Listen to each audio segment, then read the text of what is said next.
Bonjour à tous, alors vidéo qui concerne le stockage de vos devises digitales que l'on appelle aussi crypto-monnaie ou altcoin. Donc cette liste que vous allez voir dans cette vidéo n'est absolument pas une liste exhaustive, mais j'ai essayé de balayer le plus large possible avec des liens voilà, sur les différentes solutions.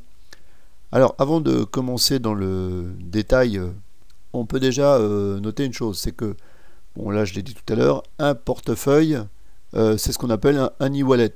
Mais plus exactement, on devrait dire finalement un porte-clés, puisque finalement, dans un portefeuille, vous mettez de l'argent. Mais là, en l'occurrence, on a le mot est un petit peu exagéré. Pour la raison suivante, c'est que finalement, sur les e-wallets, on ne possède que les clés privées qui nous permettent d'accéder à ces fameux portefeuilles, mais on n'a absolument pas les devises sur nos wallets. Voilà, c'est simplement des, on va dire, comme des mots de passe qui nous permettent d'aller accéder à la blockchain et donc accéder à nos devises qui sont sur les blockchains.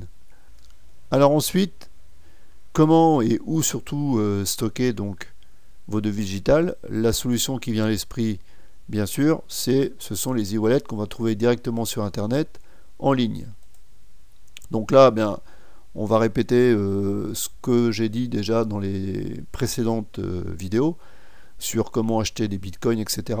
Donc là, vous avez des e-wallets du style de Coinbase, Coinhouse, CoinPayment, les cartes qui sont liées aux crypto-monnaies comme SpectoCoin, Xapo, CryptoPay, etc.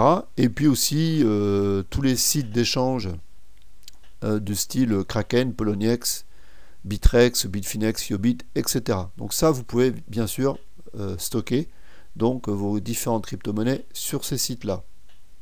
J'expliquerai en fin de vidéo les risques aussi qu'il y a à laisser crypto-monnaies sur ces sites qui sont en ligne. La deuxième solution, qui est aussi une solution, on va dire, connectée, c'est sur les smartphones et les tablettes. Donc là, il y a différentes applications que vous pouvez installer sur vos smartphones et tablettes. En l'occurrence, là, j'ai cité parmi les trois, on va dire, connus. Donc vous avez MetaMask, Mycelium et Jaxx. Donc les Mycelium et Jaxx, ils sont intéressants dans la mesure où ils acceptent différentes crypto-monnaies. Bon, pour ceux qui voilà, veulent en acheter plusieurs et pas se cantonner au Bitcoin, c'est intéressant. Donc là, vous l'avez directement sur votre téléphone, application, on va dire Mycelium, relativement facile à utiliser, Jaxx aussi.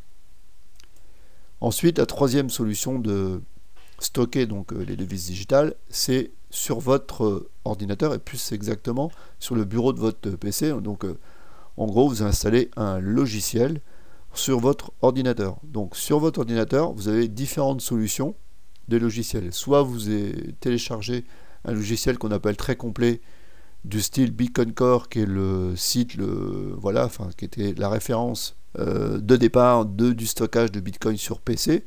Donc là par contre ça demande de grosses ressources en termes de stockage, plusieurs dizaines de gigaoctets, mais si vous les avez, il n'y a aucun souci, c'est plutôt assez long à télécharger, à installer, mais par contre c'est hyper sécurisé. Vous avez aussi une solution un peu identique, en plus légère on va dire, en termes de software, c'est Electrum, Mist pour toutes les monnaies qui utilisent l'Ethereum. Et puis vous avez un système que moi j'ai téléchargé qui s'appelle Exodus, qui est beaucoup plus léger que Bitcoin Core, mais pour on va dire démarrer dans ce style de stockage qui peut être intéressant, surtout qu'il utilise, enfin qu'il accepte plus exactement différentes crypto-monnaies.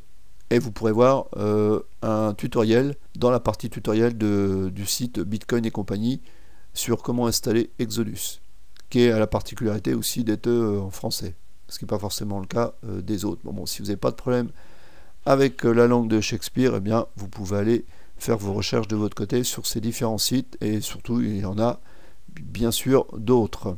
Voilà pour le stockage sur bureau d'ordinateur. L'autre solution, la quatrième solution, c'est un système de support externe. Alors, externe veut dire évidemment par rapport à votre ordinateur, par rapport à votre smartphone et par rapport à une connexion internet. Donc là, le support externe, tout simple, c'est le support papier.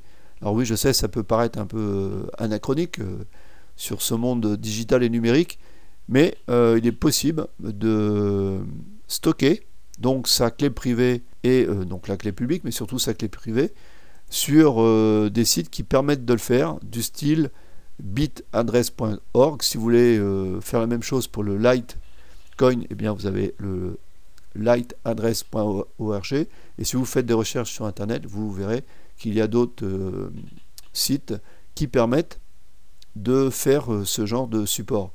Le principe assez simple, hein, sur l'ordinateur, enfin sur le site en question, vous générez des QR codes avec vos différentes clés publiques et clés privées.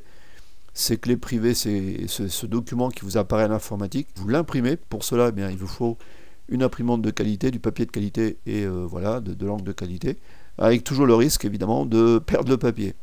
Et puis après, des solutions, on va dire, plus actuelles. Vous avez des supports externes de type un peu ce qu'on appelle clé USB, enfin c'est pas tout à fait le terme, mais ça y ressemble. Donc vous avez le système de Trésor et le système Ledger, qui a la particularité d'être français, en tout cas sur le site il est français, et quand vous l'achetez, vous recevez un manuel d'utilisation qui est en français, et donc qui est simple d'utilisation. Et puis Ledger accepte plusieurs monnaies digitales, ce qui le rend d'autant plus intéressant. Donc là, les clés sont les clés privées, vos clés privées par rapport à vos différentes monnaies, sont stockées donc sur ce support. Et donc évidemment il n'est pas en connexion avec internet, sauf au moment où vous faites le transfert évidemment d'achat de vos monnaies, mais une fois que vous êtes déconnecté, eh bien vous pouvez dire que entre guillemets vous avez vos monnaies digitales sur ce support physique. Alors pour conclure cette vidéo assez générale sur les différentes façons de stocker vos devises digitales, vous vous posez la question, mais comment choisir parmi toutes ces solutions? La question, je pense, à se poser en priorité, c'est vous avez acheté des bitcoins ou des crypto-monnaies, pourquoi faire avec, quoi? La vraie question, c'est ça, c'est parce que ça va orienter votre façon de stocker ces monnaies digitales. Soit vous en faites pour du court terme, soit vous en faites pour le long terme, et peut-être que vous en faites les deux. Alors court terme, ça veut dire quoi? Ça veut dire que vous voulez peut-être des bitcoins pour acheter des choses au quotidien, ou voilà, en utiliser pour acheter sur des choses sur du e-commerce, faire du business en ligne, enfin voilà. Voilà, vous avez besoin de bitcoin au quotidien. Vous pouvez aussi sur le court terme peut-être vouloir faire du trading avec, donc auquel cas il faudra bien avoir des devises digitales de disponibles rapidement. Et ou sinon, vous pouvez simplement acheter des monnaies pour faire de la capitalisation sur le long terme, et donc auquel cas évidemment on n'aura pas besoin de nos monnaies quotidiennement, en tout cas très régulièrement. Donc ça, c'est deux questions à se poser, puisque ça va orienter évidemment le support. Vous comprenez bien que sur du court terme, c'est beaucoup plus simple d'avoir des bitcoins sur les wallets en ligne, puisqu'on peut faire des transactions très rapides. Par contre, si vous voulez conserver vos monnaies simplement pour de long terme, il y a tout intérêt à les mettre sur un ledger ou sur un support papier, ou même sur le Exodus par exemple, ou Bitcoin Core, qui peut être aussi très sécurisé. Et puis évidemment, par rapport au risque, la question à se poser, c'est que voilà, est-ce que vous déposez des petits montants, gros montants? Alors j'ai mis volontairement petit et gros, puisque chacun appréciera voilà la notion de petit et gros en fonction de son budget, en fonction de ses moyens. Et puis ce qui est important, c'est évidemment les risques par rapport à la sécurité, de se faire pirater son compte et de se faire voler ses crypto-monnaies. Donc dans la mesure où les différentes solutions e-wallet, on va dire en ligne, smartphone, et un petit peu moins vrai pour le bureau, vous comprenez bien en tout cas pour que le e-wallet et smartphone, à partir du moment où on est connecté sur internet, ou que les sites sont directement en ligne, eh bien des pirates peuvent bien sûr faire du hacking sur les sites sur lesquels vous avez des monnaies. Sur le smartphone, c'est pareil, c'est relativement facile à pirater les téléphones. Donc il vaut mieux laisser des sommes relativement peu importantes sur ces wallets-là, et en tout cas les faire tourner de wallet en wallet.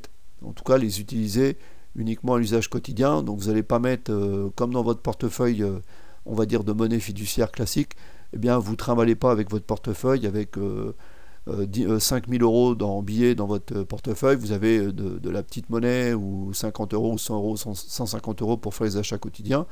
Et puis, eh bien, sur un compte ou caché dans le bas de laine, eh bien, vous avez des montants plus importants sur un compte. Donc là, c'est un petit peu le même principe. Donc, et donc, pour finir sous la sécurité, vous comprenez bien que les supports externes, donc de type Ledger, et également aussi Bitcoin Core, mais bah, on l'a, votre ordinateur, s'il est allumé, il peut être déconnecté d'Internet, ça dépend comment vous êtes connecté, hein, si vous êtes en filaire ou pas, ou en Wi-Fi. Donc voilà, on va dire que le bureau est quand même un peu plus protégé que les sites qui sont intégralement eh bien, voilà, disponibles sur la toile. Donc on va dire que le moins sûr, évidemment, c'est les e-wallets et les smartphones. La solution, on va dire, médiane, c'est la solution sur le ordinateur. Et la solution la plus sûre, c'est le support papier et les supports externes de type Trésor ou Ledger. Voilà.